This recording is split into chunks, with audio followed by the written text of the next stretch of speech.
हाथ उठाकर बताएं तो माशाअल्लाह सारे के सारे लोग तैयार हैं। थोड़ी सी बातें आप मोहब्बतों के साथ सुनिए।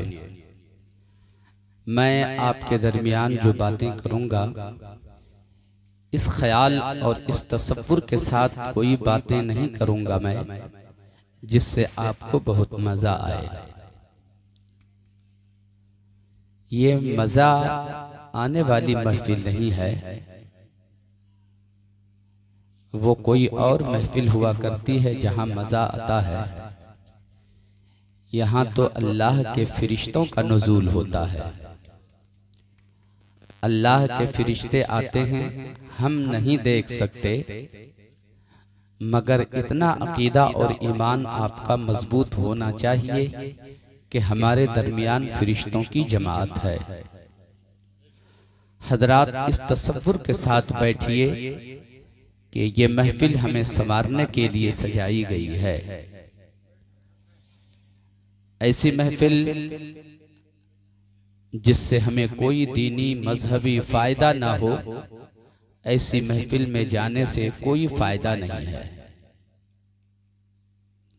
अल्लाह और उसके रसूल के नाम पर जो महफिल सजाई जाती है, उस महफिल का कोई न कोई खास मकसद हुआ करता है। और अगर वो मकसद हमारे सामने नहीं आता, वो मकसद पूरा नहीं होता, तो फिर ऐसी महफिल सजाने से कोई फायदा नहीं होता। बड़ी मेहनतें, बड़ी मशक्कतें उठाने के बाद ऐसी महफिल सजाई जाती है।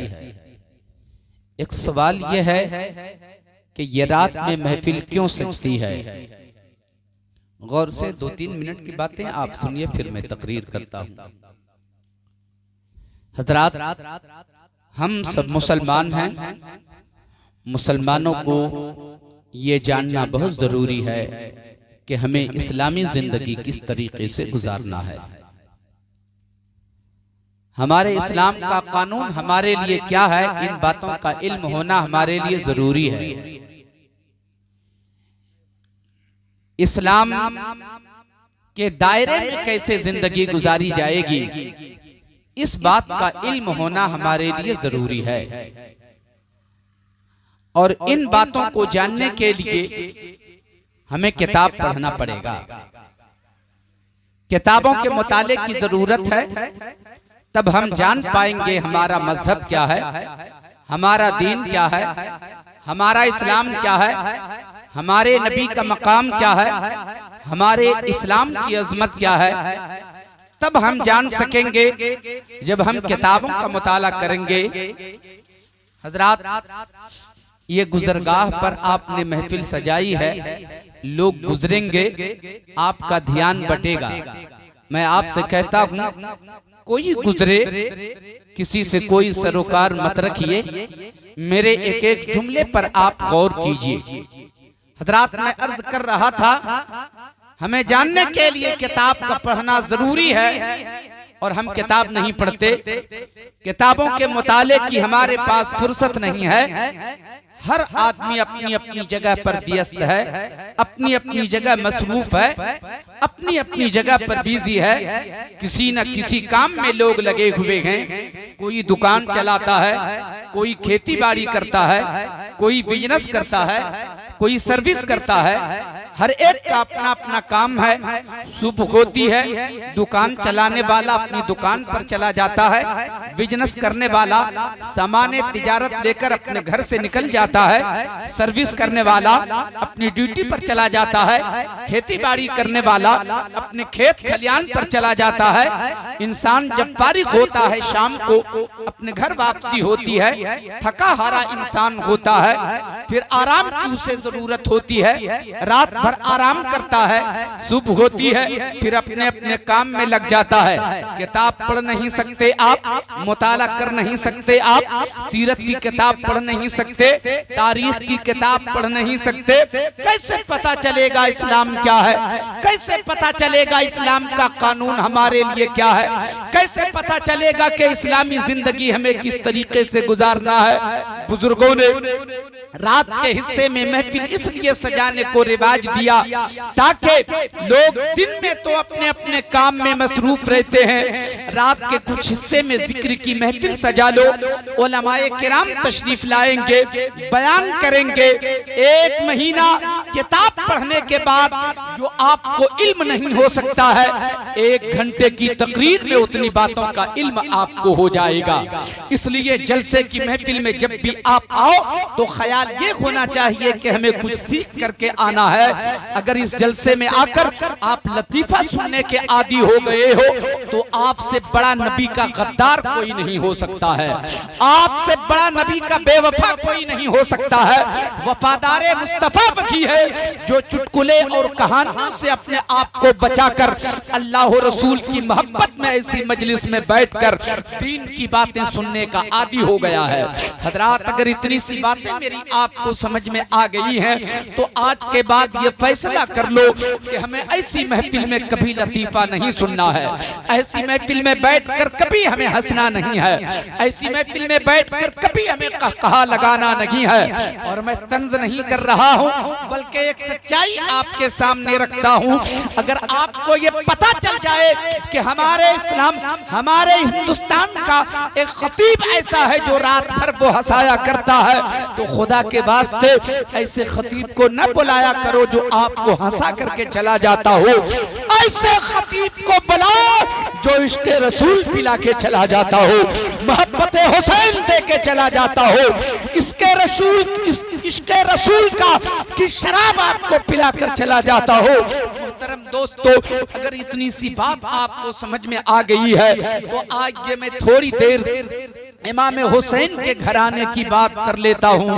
उलमाए किराम मिंबरे नूर पर इस वक्त मौजूद हैं, मैं सबकी दुआएं चाहता हूँ। हजरात, दुआओं से नवाजे उलमाए किराम ताकि मुझे थोड़ी सी तकवीयत मिले, थोड़ा सहारा मिले, थोड़ी सी ताकत मुझे मिल जाए और सच्ची बातें आपके दरमियान रखने की सआदतें हासिल करूँ।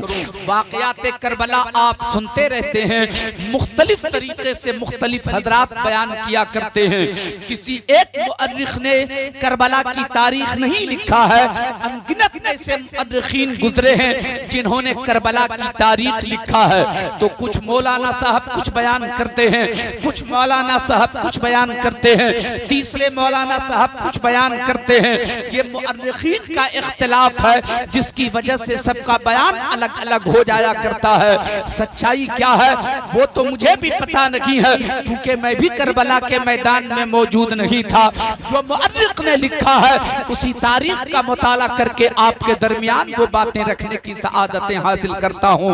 हजरत गिरामी, मगर आज मैंने जिन किताबों का मुताला किया है बहुत ही मुस्तनद किताबों का मुताला किया है जो मुअर्रिख भी मुस्तनद है और मुतमद है। आज ये थोड़ी सी बातें मैं आपके सामने करूं, आपकी इजाजत हो तो 2-3 शेर में पढ़ूं। सुभान अल्लाह।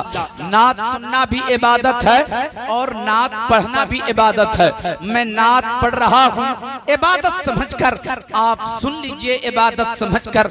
अल्लाहु अकबर। हज़रात, नात शरीफ क्या है आप सुनिए। तरन्नुम में नात पढ़ी जाए ये कोई जरूरी नहीं है। जो नबी के तारीफ में जुमले बोले जाएं, जो बोली नबी की तारीफ में बोली जाए उसी को नात कही जाती है, उसी का नाम नात है। अब आज ये नात के 2-3 शेर आप मुलाहिजा फरमा लें। हजरात, एक बार मोहब्बत से दुरूद शरीफ पढ़िए। अल्लाहुम्मा सल्ली अला सय्यिदना व मौलाना मुहम्मदिन बारिक व सल्लिम सल्लु अलैहि सलातम व सलाम अलैका या रसूल अल्लाह या हबीब अल्लाह सल्लल्लाहु तआला अलैहि वसल्लम। आपने सरकार इमाम आली मकाम की शान में मनक़बत पढ़ी गई, आपने उन्हें समाअत किया। मैं नात शरीफ के चंद शेर पढ़ता हूँ और फिर फरमाइश है, मुमकिन है दरमियान में अगर आवाज ने साथ दिया तो फिर मनक़बत के 2-3 शेर मैं तरन्नुम में सुनाऊंगा, वादा कर ले रहा हूँ। मगर इस शर्त के साथ कि आवाज मेरी दुरुस्त रही तो सुनाऊंगा, वरना फिर नात शरीफ के 2-3 शेर सुने। सरकार, मेरे दिल में मोहब्बत है आपकी, सच्ची बात कर रहा हूँ। पूरे कलाम में कहीं पर मक्कारी नहीं है। जितनी बातें हैं वो सच्चाई। सरकार मेरे दिल में मोहब्बत है आपकी, सरकार मेरे दिल पे इनायत है आपकी, सरकार मेरे दिल में मोहब्बत है आपकी, सरकार मेरे दिल पे इनायत है आपकी, सरकार आप ही की मैं पढ़ता हूँ नाते पाक, सरकार हर खुशी मेरी मिदहत है आपकी, सरकार हर खुशी मेरी मिदहत है आपकी। और सरकार आज आपको नाते सुनाऊंगा, सरकार आज आपको नाते सुनाऊंगा।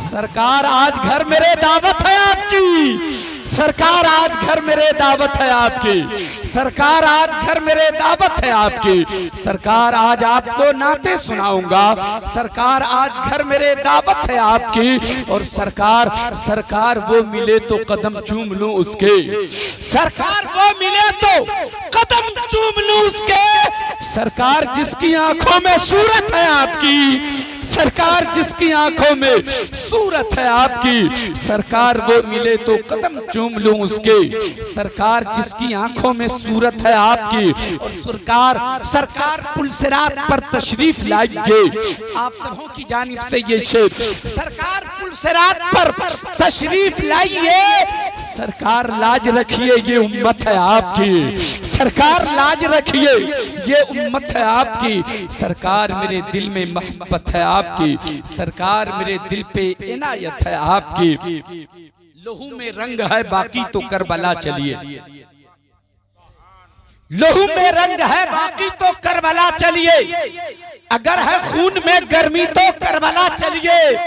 और नबी के नाम का सदका लुटा रहे हैं हुसैन, किसी को चाहिए पानी तो करबला चलिए, किसी को चाहिए पानी तो करबला चलिए, लहू में रंग है बाकी तो करबला चलिए। हजरात आज की थोड़ी सी गुफ्तगू मैं करता हूँ, जिस आयत की तिलावत मैंने की है ये आयत भी आपको याद है, इसका तर्जुमा भी आपको याद है, लेकिन बरकतें हासिल करने के लिए तर्जुमा आपको सुना रहा हूँ, आप भी बरकतें हासिल करने के लिए सुन लीजिए। हजरात मुझसे ये कहा गया है कि आपको शहादत बयान नहीं करनी है, बल्कि शहादत के बाद क्या होता है, करबला के बाद क्या होता है, वो बातें बयान करनी है। इंशाअल्लाह तबारक व तआला वो बातें आपके दरमियान में रखने की सआदतें हासिल करता हूँ।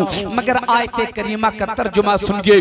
अल्लाह तबारक व तआला इरशाद फरमाता है, वला तक़ूलू लिमन युक़्तलू फी सबीलिल्लाहि अमवात बल अहयाउन वलाकिन ला तशउरून। जो खुदा की राह में कत्ल किए जाएं उन्हें मुर्दा न कहो बल्कि वो जिंदा हैं।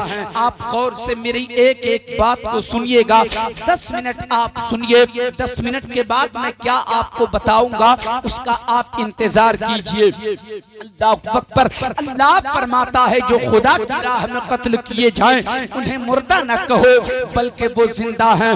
मगर इंसान की अक्ल तो अक्ल है ना, इंसान अक्ल के सहारे जीना चाहता है। अल्लाह अकबर। एक जमात ऐसी है जो कहती है मौलवी पागल हो गया है। अरे जब इंसान मर गया तो उसे मुर्दा कहो, इंसान के जिस्म से रूह निकल गई तो उसे मुर्दा कहो, इंसान का सर धड़ से अलग हो गया तो उसे मुर्दा कहो, इंसान के जिस्म अगर इंसान के जिस्म से रूह निकल गई तो मुर्दा कहो, जब आंखें देखना बंद कर दे तो मुर्दा कहो, हाथ की हरकत खत्म हो जाए तो उसे मुर्दा कहो, पाँव की जुम्बिश खत्म हो जाए तो उसे मुर्दा कहो, कान सुनना बंद कर दे तो उसे मुर्दा कहो।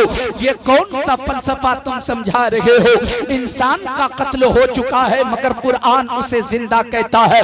इंसान के जिस्म से रूह निकल चुकी है मगर कुरान उसे जिंदा कहता है। इंसान का सर धड़ से अलग हो चुका है मगर कुरान उसे जिंदा कह रहा है।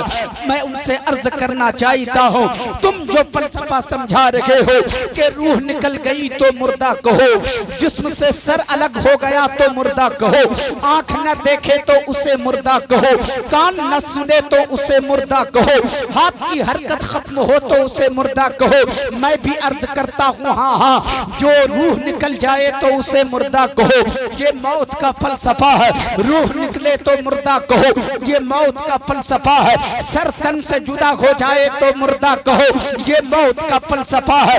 आंखें न देखे तो उसे मुर्दा कहो, ये मौत का फलसफा है, कान न सुने तो मुर्दा कहो, ये मौत का फलसफा है, जिस्म से सर अलग हो जाए तो मुर्दा कहो, ये मौत का फलसफा है। मगर जालिम तुझे पता नहीं है, हमारा कुरान यहाँ मौत का फलसफा नहीं समझा रहा है, बल्कि हमारा कुरान तो शहादत का फलसफा समझा रहा है। और शहादत का फलसफा ये है, रूह निकल जाए मगर जिंदा कहो, सर तन से जुदा हो जाए मगर जिंदा कहो, आंख ना देखे मगर जिंदा कहो, कान ना सुने मगर जिंदा कहो। अरे हम तेरी नहीं सुनते, हम तो अपने परवरदिगार की सुनते हैं। हमारा परवरदिगार फरमा रहा है, जो खुदा की राह में कत्ल किए जाए उन्हें मुर्दा ना कहो बल्कि वो जिंदा।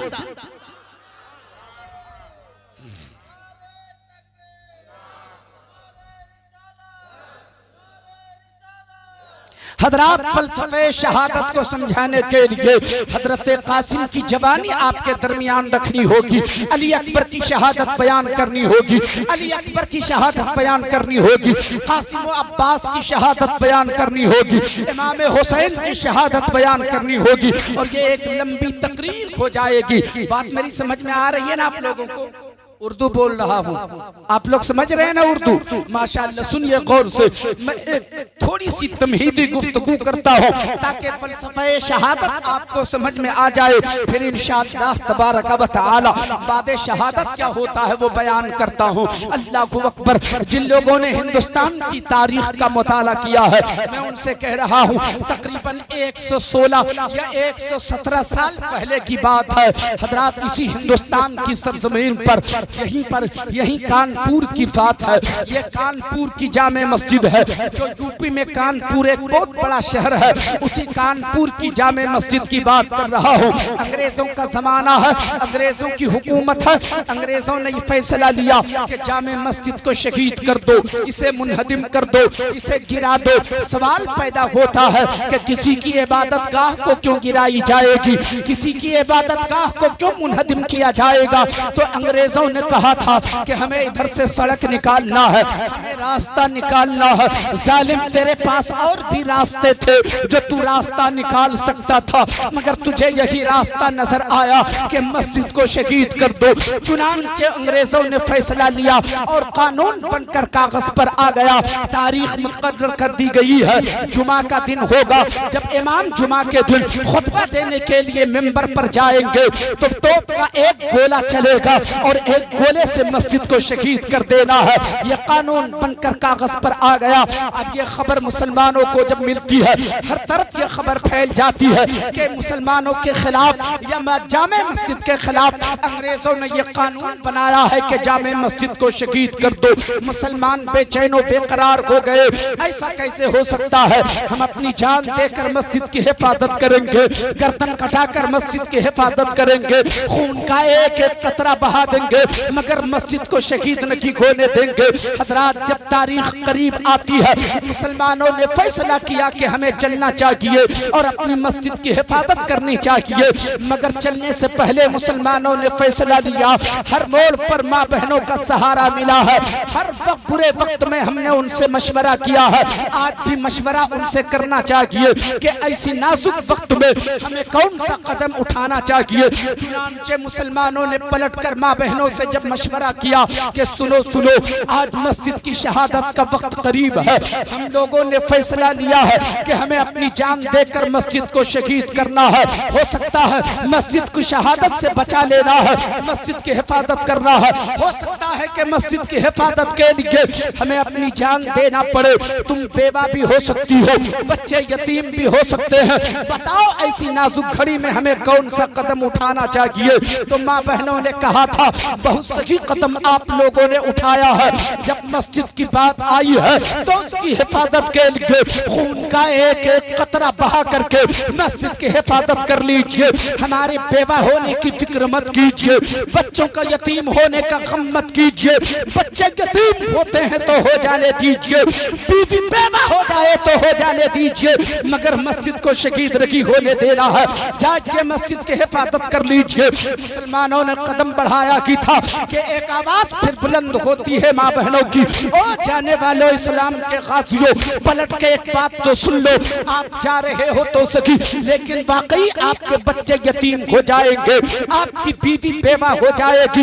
एक नाकिस मशवरा है, अगर उसे मान लीजिए तो बात बन सकती है। कहा जल्दी बताओ, वक्त बड़ा करीब आ गया है, मस्जिद की हिफाजत करनी है। कहा आप जाएंगे तो मार दिए जाएंगे, आप जाएंगे तो गोलियों की बरसात आप पर होगी, आप जाएंगे तो शहीद कर दिए जाएंगे। एक काम करो, हमारे घर में छोटे छोटे बच्चे हैं, इन छोटे छोटे बच्चों को भेज दिया जाए।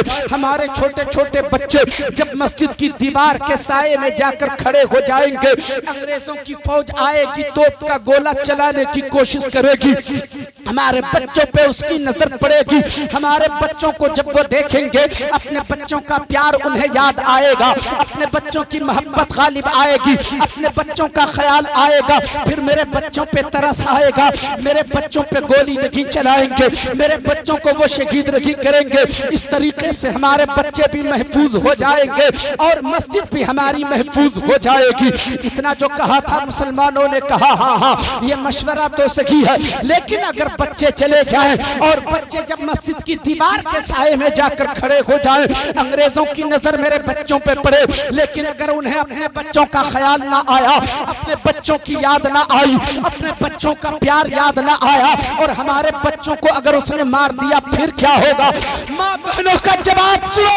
हमारी माँ बहनों ने कल जवाब क्या दिया था? ए जाने वालों खासियों सुनो सुनो, अगर हमारे बच्चों को उसने शहीद कर दिया तो हम रब की बारगाह में सजदा रेज़ होकर अर्ज करेंगे, ए मेरे मालिक तेरा करम है कि तूने अपने घर की हिफाजत के लिए हमारे बच्चों की कुर्बानी को कबूल फरमा लिया है, हमारे बच्चों की कुर्बानी को कबूल फरमा लिया है। मेरे दोस्तों और बुजुर्गों, चुनांचे बच्चों को भेज दिया जाता है, छोटे छोटे बच्चे घर से निकलते हैं और कानपुर की जामे मस्जिद के दीवार के साए में बच्चे खड़े हो जाते हैं। अंग्रेजों की फौज आती है, बच्चों पे नजर पड़ी मगर याद ना आया, बच्चों पे नजर पड़ी मगर अपने बच्चों का ख्याल ना आया। गोलियों की तड़ातड़ बरसात हो जाती है, 7 बच्चे वहीं शहीद हो जाते हैं, 7 बच्चे वहीं दम तोड़ देते हैं। अब मुसलमानों में खलबली मच गई है, मुसलमान बेचैनो बेकरार, हमारे बच्चों को शहीद कर दिया, हमारे बच्चों को मार दिया, हमारे बच्चों का कसूर क्या था, हमारे बच्चों ने गलती क्या की थी, हमारे बच्चों ने गुनाह क्या किया था, आखिर इन अंग्रेजों ने मारा तो मारा क्यों? चलो हम अदालत का दरवाजा खटखटाते हैं, हमें इंसाफ चाहिए, हमें फैसला चाहिए। मुसलमान चले अदालत का दरवाजा खटखटाने के लिए और कहा वहां कुर्सी पर बैठा हुआ, अदालत की कुर्सी पर बैठा हुआ जो अंग्रेज जज था, कहा हमें इंसाफ चाहिए, हमारे बच्चों को क्यों मारा गया, हमारे बच्चों का कसूर क्या था, हमारे बच्चों का गुनाह क्या था, आखिर हमारे बच्चे क्यों शहीद कर दिए गए, हमारे बच्चों पर गोलियों की बरसात क्यों कर दी गई है, हमें इसका इंसाफ चाहिए, हमें फैसला चाहिए। अंग्रेज जज ने यह जवाब दिया था, अब तुम ये बताओ कि तुम्हें फैसला तो सुनाऊंगा, तुम्हें इंसाफ तो दूंगा, मगर ये बताओ कि फैसला तुझे तेरी किताब से सुनाओ या फैसला अपनी किताब से सुनाओ। मुसलमान समझ जाते हैं, मुसलमानों ने मुस्कुरा के कहा था हमें तेरी किताब की न कल जरूरत थी, न आज जरूरत है और न सुबह कयामत जरूरत हो रही, हमारी किताब ही हमारे फैसले के लिए काफी है। इतना जो कहा था, अदालत की कुर्सी पर बैठा हुआ वो अंग्रेज जज, वो क्या हमारे हक में बातें करेगा? वहां तो कुर्सी पे बैठने वाला जज भी अंग्रेज है, वहां का मुंशी भी अंग्रेज है, वहां का पेशकार भी अंग्रेज है, वहां का वकील भी अंग्रेज है, हमारे हक में कहां से फैसला सुनाएगा? मगर जैसे ही मुसलमानों ने कहा हमारी किताब से फैसला सुनाओ, तो जज ने कहा आज तो तू यहाँ से रुसवा होके जाएगा, आज मुसलमान तू यहाँ से जलील होके जाएगा। माअज़ल्लाह, आज तेरा कुरान भी झूठा साबित होगा, तेरा इस्लाम भी झूठा साबित होगा माअज़ल्लाह। मगर शायद उन जालिमों को पता नहीं है हमारा कुरान कल भी सच्चा था, आज भी सच्चा है, सुबह क़यामत तक हमारा कुरान सच्चा। मेरे दोस्तों और बुजुर्गों, को। तो जज ने ये सोचा था हमें जब फैसला हम इन्हें सुनाएंगे तो ये रुस्वा होके चले जाएंगे, इसलिए कि इसके कुरान का फरमान गलत साबित हो जाएगा माअल्लाह। चुनांचे अंग्रेज जज ने तिलावत करना शुरू किया, वला तक़ूलू लिमन युक़्तलू फी सबीलिल्लाहि अमवात बल अहया वलाकिन ला तशऊरून। ऐ मुसलमानों, तेरा कुरान कह रहा है कि जो खुदा की राह में कत्ल किए जाएं उन्हें मुर्दा न कहो बल्कि वो जिंदा है। तेरा कुरान तो तेरे बच्चों को जिंदा कह रहा है, तेरा मजहब तो तेरे बच्चों को जिंदा कह रहा है, तेरा इस्लाम तो तेरे बच्चों को जिंदा कह रहा है। और जब तेरे कुरान की रोशनी में तेरे बच्चे जिंदा हैं तो फैसला किस बात का चाहिए, इंसाफ किस बात का चाहिए। मुसलमान सोचा अंग्रेज ने कि ये लालाजाद ये तो अब यहाँ से रुस्वा होके जाएगा, मगर उसे पता नहीं था मुसलमान कौम ऐसी कौम है जिसे अल्लाह ने इज्जत दे रखी है। मुसलमानों ने फिर जब पलट के जवाब दिया था, ओ अंग्रेज जज सुनो सुनो, ये तो हम बरसों से सुनते चले आ रहे हैं, आज सुनना नहीं है, आज हमें मुशाहिदा करना है ताकि दुनिया के सामने ये साबित हो जाए हमारा कुरान कल भी सच्चा था, आज भी हमारा कुरान सच्चा है, सुबह क़यामत तक हमारा कुरान सच्चा रहेगा। अगर कह रहा है कुरान तो दिखाना पड़ेगा। कहा अगर तुम जानना चाहते हो तो फिर चलो उस कब्रिस्तान में चलते हैं जहाँ तेरे बच्चों को दफन किया गया है, उन बच्चों को कब्र से निकालना पड़ेगा ताकि तेरा कुरान झूठा साबित हो जाए माअल्लाह, तेरा इस्लाम झूठा साबित हो जाए। अल्लाह को अकबर। मुसलमान इस बात के लिए तैयार हो गए। अब चले उसी कब्रिस्तान की तरफ जहाँ बच्चों को दफन किया था। अब मेरे जुमले का इस्तकबाल होना चाहिए, मैं सिर्फ ये बातें आपको तैयार करने के लिए कर रहा हूँ, असल गुफ्तगू अभी शुरू नहीं हुई है। अल्लाह को अकबर। अब चले मुसलमानों की जमात चली है, अंग्रेज का जज भी चला है, अंग्रेज का पेशकार भी चला है, अंग्रेज का मुंशी भी चला है, अंग्रेज का वकील भी चला है, ओहदादार भी चले हैं, ओहदादार भी चले हैं, हुकूमत के अफराद भी चले हैं। सारे के सारे लोग उसी कब्रिस्तान में पहुंच जाते हैं जहां सातों बच्चों को दफन किया गया था। एक ही कब्र में सातों बच्चों को दफन कर दिया गया था। सारे के सारे लोग पहुंच जाते हैं। हुक्म होता है अब कब्र खोदी जाए। जैसे ही कब्र खोदी जाती है सातों बच्चे आपस में खेलते नजर आ रहे हैं, आपस में खेलते नजर आ रहे हैं।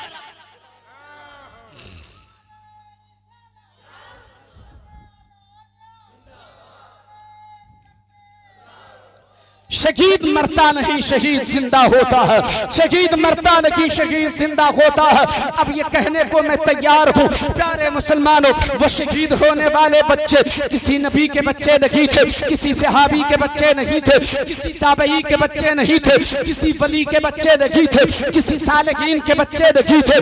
वो शहीद होने वाले बच्चे हम जैसे गुनाहगारों के बच्चे थे। मैं कहता हूँ अगर गुनाहगार शहीद हो के जिंदा हो सकता है तो नबी का खानदान शहीद हो के, नबी के घर के बच्चे शहीद हो के जिंदा क्यों नहीं होंगे? शहीद मरता नहीं, शहीद जिंदा होता है। ये बात तो अब आपके समझ में आ गई होगी। दुनिया कुछ कहे, हमारा कुरान हमारे लिए काफी है। कुरान कहता है शहीद मरता नहीं, शहीद जिंदा होता है। अब अगर आपकी इजाजत हो तो यहां से थोड़ी सी गुफ्तगू करूं मैं। तवज्जो आपकी है? कितने लोगों की तवज्जो है? हाथ उठाकर बताएं तो। ट्रैक्टर की तरफ आप हाथ मत उठाइए। लगता है आज कुछ खास दिन है। एक बार मोहब्बत से दुरूद शरीफ पढ़िए। अल्लाहुम्मा सल्ली अला सय्यदना व मौलाना मुहम्मदिन व अला आले सय्यदना व मौलाना मुहम्मदिन बारिक व सल्लिम सल्लु अलैहि सलातम व सलामन अलैका या रसूल अल्लाह या हबीब अल्लाह सल्लल्लाहु तआला अलैहि वसल्लम। अब आप तवज्जो से मेरी बातों को सुनिएगा। अल्लाहु अकबर। हज़रात गिरामी, होता यह है करबला में आखिरी शहादत इमाम हुसैन की हो जाती है। अभी अभी आपने थोड़ी देर पहले सुन लिया है कि आखिरी शहादत इमाम हुसैन की हुई है। वो असर का वक्त करीब हो रहा था, जोहर का वक्त खत्म हो रहा था। ऐसी घड़ी में सरकार इमाम हुसैन की शहादत हो जाती है। शहादत हो गई। अली अकबर भी उसी मैदान में शहीद हुए, अली असगर भी शहीद हुए, हजरत कासिम भी शहीद हुए, हजरत अब्बास भी शहीद हुए। हजरत असगर भी शहीद हुए, इमाम हुसैन भी शहीद हुए। शोहदाए करबला, उसी करबला के मैदान में सबकी लाशें पड़ी हुई हैं। मगर शहादत इमाम हुसैन के बाद जो 22,000 का लश्कर जर्रार लेकर आया था यजीद इब्ने ज़ियाद, उसका चीफ था। तमाम फौजियों का चीफ था इब्ने ज़ियाद। इब्ने ज़ियाद के ही ऑर्डर पे, इब्ने ज़ियाद ही के ऑर्डर पे जो तमाम सिपाही थे, सिपाहियों का कमांडर बनाया था साद को। इब्ने साद को कमांडर का सिपाही बनाया था। मेरे दोस्तों और बुजुर्गों, सिपाहियों का कमांडर इब्ने साद है और सबका लीडर इब्ने ज़ियाद है, जो बसरा का गवर्नर बना के भेजा गया था यजीद के हुक्म से। गौर से सुनिएगा, अल्लाह अकबर। अब क्या होता है, उसके हुक्म से 22,000 का लश्कर मैदान करबला में। शहादत इमाम हुसैन के बाद मैदान खाली कर दिया यजीदियों ने। कहा अब हम लोग यहाँ क्या करेंगे, अब यहाँ क्या करेंगे, सबके सब शहीद हो गए। सिर्फ बीमार आबिद हजरत ज़ैनुल आबिदीन, हजरत सैयद सज्जाद जो बुखार की हालत में थे, वो खेमे में पड़े हुए थे, वो मैदान में उतरे नहीं थे। अल्लाह अकबर, वो बच गए हैं। 2-4 औरतें हैं जो वो बची हुई हैं, 2-4 बच्चे हैं जो वो बचे हुए हैं। अल्लाह अकबर, 14 लोग करबला के मैदान में शहादत हुसैन के बाद बच गए थे। 14 लोग बच गए थे जो हुसैन के घर वाले थे। उसमें उम्मे रुबाब